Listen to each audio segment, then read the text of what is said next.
I think she's probably been put in there because, according to Donald Trump, she's a 10. Democrats and the media are now unloading all their nasty attacks on rising Trump White House star and new press secretary, Karoline Leavitt. Joy Behar, a longtime co-host of The View, recently took a brief hiatus to focus on her off-Broadway play, My First Ex-Husband, which premiered at New York's McHale Theater. During her absence, former co-host Star Jones temporarily filled in, leading to speculation about Behar's status on the show. Upon her return, Behar experienced a moment of fatigue, repeating a point made by co-host Whoopi Goldberg, which she attributed to still feeling a little sick and a little tired. It's important to note that Behar's absence was planned and related to her theater commitments, not due to any controversy or sudden departure.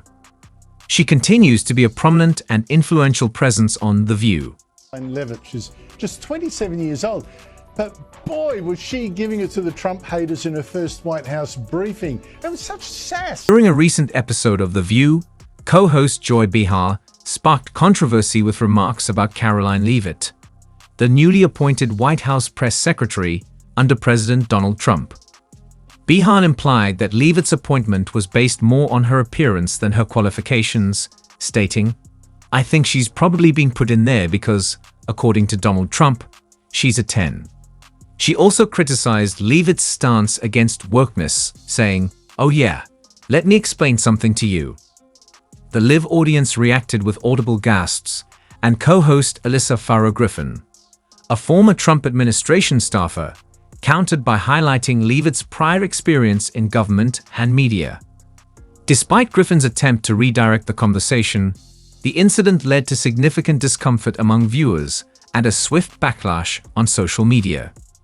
This episode underscores the challenges and sensitivities involved in discussing political appointments and the importance of considering both qualifications and perceptions in public discourse. She said something yesterday that really pissed me off. And that was, she said, there will be no wokeness here. Oh, yeah. Let me explain something to you. Joy Behar's recent comments about White House Press Secretary Karoline Leavitt have drawn criticism from various quarters. Conservative commentator Charlie Kirk labeled Behar's remarks as disgusting and anti-woman, highlighting the perceived hypocrisy given Behar's advocacy for women's empowerment. This incident has ignited discussions about the standards applied to public figures across the political spectrum and the importance of consistent advocacy for women's achievements. That wokeness, you might not have that job. Yeah. Because women were not invited to that table. Controversy surrounding Joy Behar's remarks about White House Press Secretary Karoline Leavitt intensified as prominent figures weighed in. Conservative commentator Charlie Kirk labeled Behar's comments as disgusting and accused her of undermining her own principles. Even some of Behar's usual allies found it challenging to defend her in this instance. The incident became a hot topic on cable news, with pundits debating whether Behar's remark was an innocent joke taken out of context or a revealing moment of bias. The situation escalated when Karoline Leavitt responded by announcing legal action. In a lawsuit filed shortly after the incident, Leavitt accused Behar of defamation and character assassination, claiming that the comment was not only false but maliciously intended to discredit her professionally. The lawsuit argued that Behar's words had caused significant harm to Leavitt's reputation, particularly as she was just beginning her tenure as a highly visible public figure. This legal action has added a new dimension to the controversy, raising questions about the boundaries of free speech, the responsibilities of public figures, and the potential legal implications of on-air commentary. Isn't it rich that The View is saying she got the job based on looks when DEI is all about based on... Legal complaint filed by Karoline Leavitt against Joy Behar and ABC has sent shockwaves through both the entertainment and political arenas. It's uncommon for a sitting White House press secretary to initiate legal action against a prominent television personality, making this case particularly noteworthy. The lawsuit has prompted discussions about The View and its responsibilities as a platform. Legal experts are debating whether ABC, the network that airs the show could be held liable for broadcasting Bihar's controversial comments. Some suggest that this case could set a precedent for how public figures are treated in media discussions. In recent times, there has been a noticeable increase in defamation lawsuits against media outlets.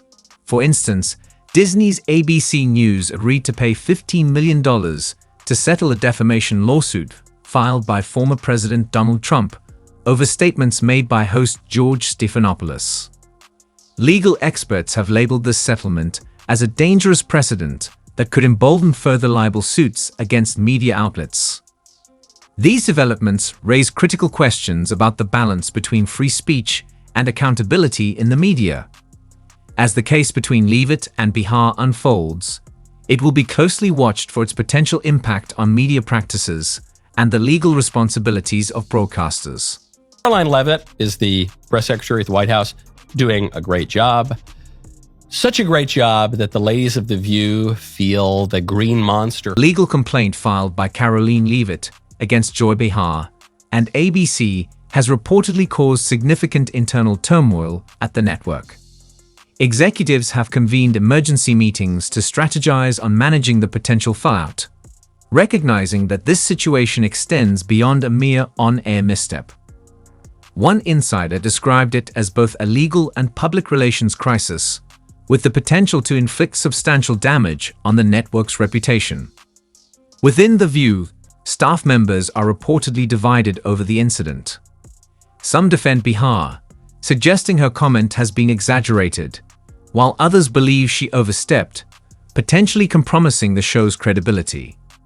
This internal conflict highlights the broader challenges media organizations face in balancing free expression with responsible commentary, especially when addressing sensitive topics involving public figures. I really don't like this woman. She's a good communicator. And so Joy Behar just offered her analysis on why Leavitt was picked for the role. In light of the recent lawsuit filed by White House Press Secretary Karoline Leavitt against Joy Behar and ABC, there has been considerable speculation about Behar's future on The View.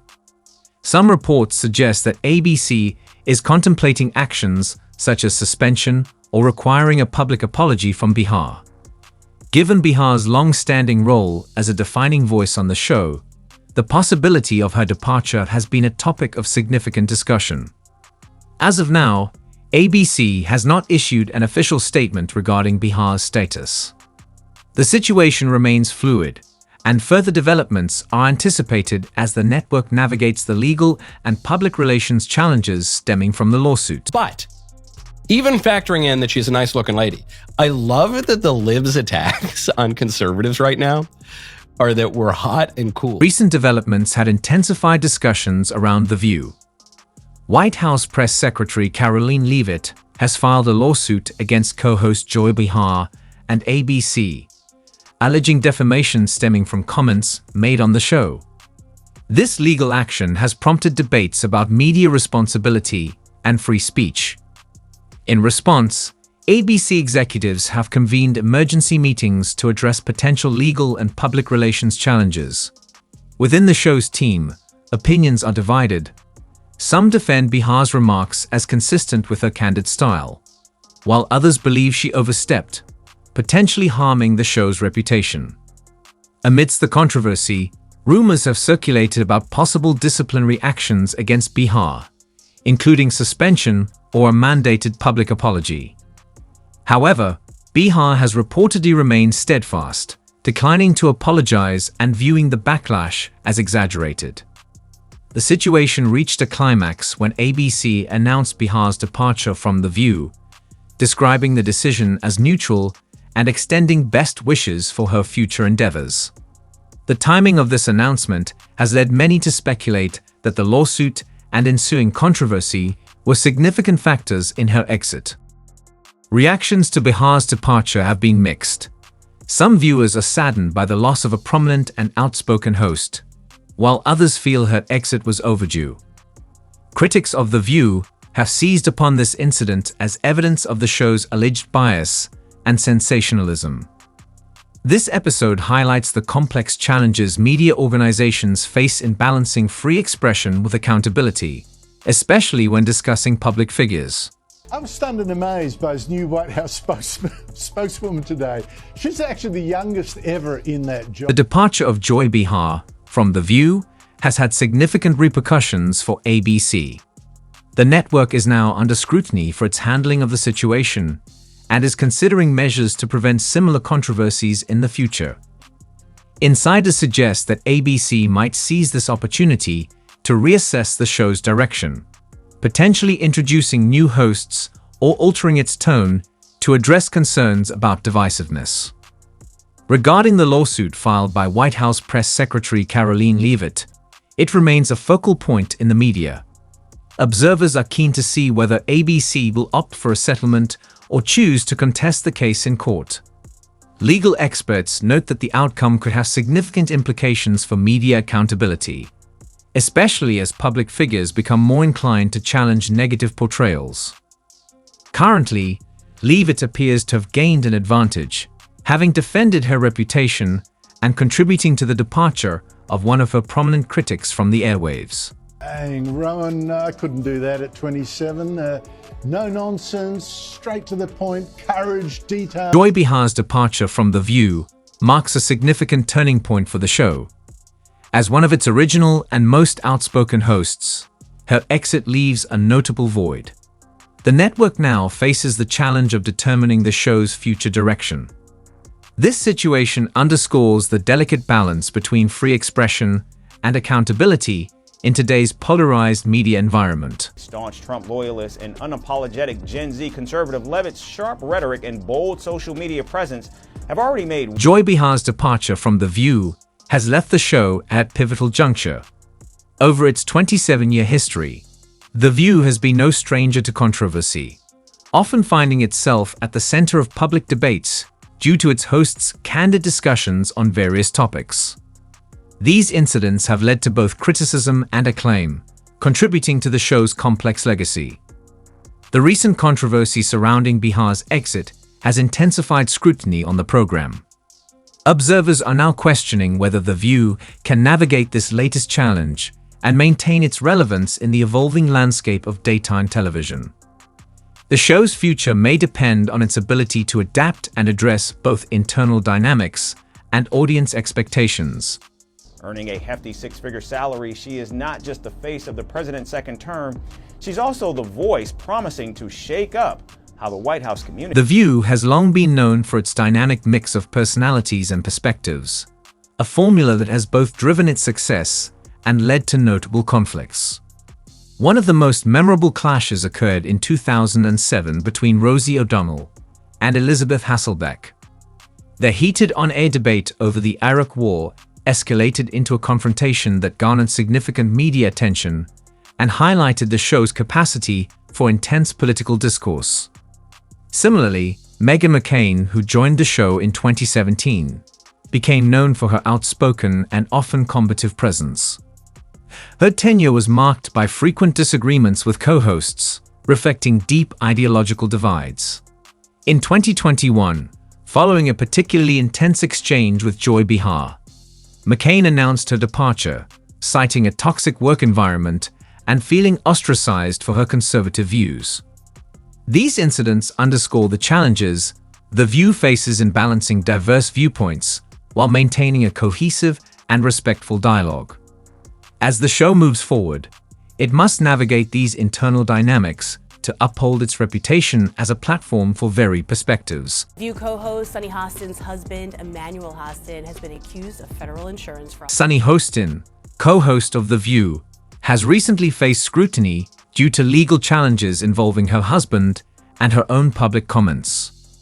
Her husband, Dr. Emmanuel Hostin, is among nearly 200 defendants in a federal lawsuit alleging participation in a fraudulent medical billing scheme.